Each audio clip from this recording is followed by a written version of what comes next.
Baik, yang pertama nasihat untuk semuanya.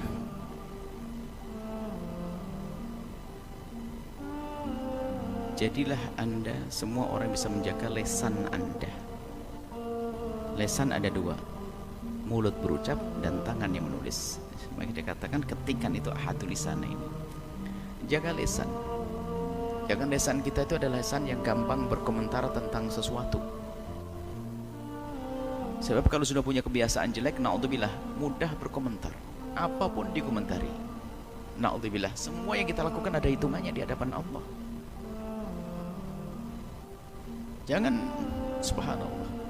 Bahkan kalau ada kemaksiatan terjadi sekalipun, nggak perlu kita sibuk. Kalau mendoakan amar ma'ruf nahi munkar, dakwah, kita bisa datangi dia. Tapi kalau kita jadikan bahan obrolan sekarang kan zamannya media sosial. Adalah urusan masalah macam-macam,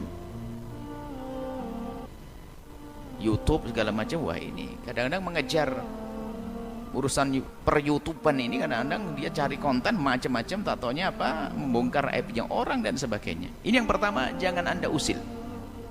Kalau ingin menulis sesuatu yang bermanfaat di akhirat, Anda ahli iman, yang mendengar suara ini ahli iman, jangan bikin masalah, jangan punya masalah dengan siapapun. Makanya kami pun di saat berkomentar siapa, saya takut. Kenapa? Takut saya salah dengan dia dan saya tidak bisa minta maaf ke dia, repot saya.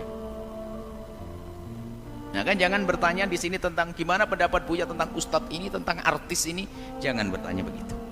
Kalau saya salah, saya susah minta maafnya. Saya tidak mau cari dosa. Tapi saya memberi rambu-rambu di sini. Biasakan komentar yang baik deh. Satu. Kemudian jika ada satu orang melakukan satu pelanggaran misalnya, padahal itu belum jelas pelanggaran, melakukan sebuah kesalahan dan dosa, kita ini orang beriman. Kalau dia yang atas nama Islam ustadz, atau mungkin tadi grup yang islami, kalau dia melakukan sebuah kehinaan, mestinya kita sedih dan memohon kepada Allah, ya Allah ampuni, ya Allah, mungkin selama ini dia ada manfaatnya, ya Allah, akan tapi ampuni, jaga, mestinya begitu.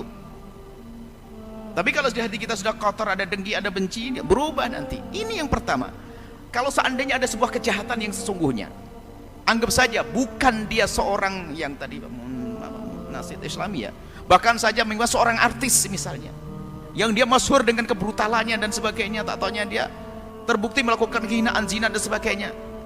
Nggak perlu kita langsung heboh mengekspos tentang kehinaannya dia, tapi kita memohon kepada Allah, ya Allah ampuni dia, berikan kesadaran, amar ma'ruf nahi munkar nanti kalau kita bisa ketemu dengan dia. Jadi jangan, kalau betul itu kejelekan, jangan Anda membicarakan kejelekan seseorang. Ingat, man tatabba'a aurata akhihi, ingat, kami ingatkan semuanya, kalau ada orang yang membongkar aibnya saudaranya, seperti wallahu alam tadi yang ditanyakan, apakah dia selingkuh tanpa nikah atau dengan nikah, babnya ntar dulu. Kalau seandainya tidak dengan nikah, kalau kita tatabbu' aurata akhih, kalau kita mencari-cari aibnya seseorang saudara, kemudian kita bongkar, maka ketahuilah, tatabba' Allah auratah, Allah akan bongkar, Allah akan hinakan dia, walau wasta baiti, walau fi wasti baiti, biarpun di tengah rumahnya. Kalau kita membongkar aibnya orang, Allah akan balas nanti, dan tidak lama. Maka dari itu dia, kalau dibongkar di dunia oleh Allah sederhana, tapi dibongkar di akhirat, itu yang mengerikan. Hukumannya ada, maka jangan gampang ikut-ikutan. Tapi katanya melibatkan istri ustadz segala macam, ya tidak tahu, saya tidak paham itu. Jangan dibawa-bawa saya dengan ustadznya, saya tidak tahu istri ustadz yang mana, saya juga ngerti. Kita lebih banyak puasa deh dengar begitu. Bahkan kita tidak pernah sampai hari ini mendengar informasi, tidak pernah dengar berita, kecuali ada orang ngomong saja. Saya tidak pernah mencoba mencari gimana sih beritanya, takut hati kotor. Tapi kita mendoakan semoga itu adalah tidak terjadi pelanggaran syariat. Kalaupun iya, semoga Allah ampuni dan semoga Allah jaga, itu saja. Tapi ingat, jangan Anda membongkar aibnya seseorang. Ingat, jangan Anda, ini urusan dengan Allah. Sejahat-jahatnya manusia adalah umat Nabi Muhammad, dan bisa saja dirubah, dia dipandang Allah dengan kasih sayangnya, sementara kita masih membongkar aibnya. Tetap Allah auratah, Allah akan bongkar aibnya. Na'udzubillah. Ini bahasa cinta kami kepada Anda, bukan kepada yang punya kasus tadi. Anda nih semuanya yang masih punya HP, pulsanya banyak, internet gampang ya, apalagi punya YouTube, ingin jadi YouTuber yang terkenal, lakukan yang benar, yang halal. jangan hanya cari konten ngejek orang dan sebagainya. Dosa di hadapan Allah. Bahkan kalau seandainya perempuan, ada seorang wanita yang dia masyhur dengan perzinaannya pun, kita nggak boleh kok kita ngobrol begitu. Ada apa sih? Kita perlu bicara yang lainnya.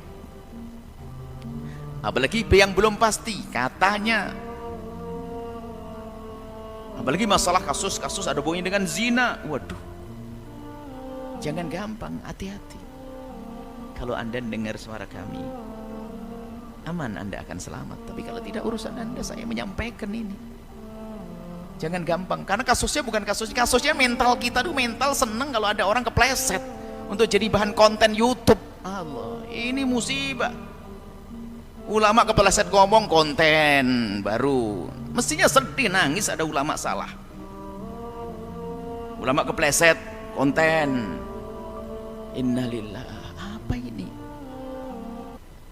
Hidup kok mencari kesalahan orang untuk kepentingan pribadi. Ini penjahat kita ini. Kadang kesalahan yang tidak terjadi fitnah, kesalahan terjadi pun belum tentu boleh diangkat, apalagi fitnah. Bener pun nggak boleh. Kita memanfaatkan, mungkin berkata saya tidak perlu, tapi kan menyebar itu sama saja dosanya. Saya nggak mencari duit balik itu. Baik, Anda sudah kaya nggak perlu duit, tapi Anda melakukan itu semuanya juga menyebar aibnya orang. Ingat Allah, tetap Allah auratah, Allah akan bongkar aibnya. Ini adalah nasihat.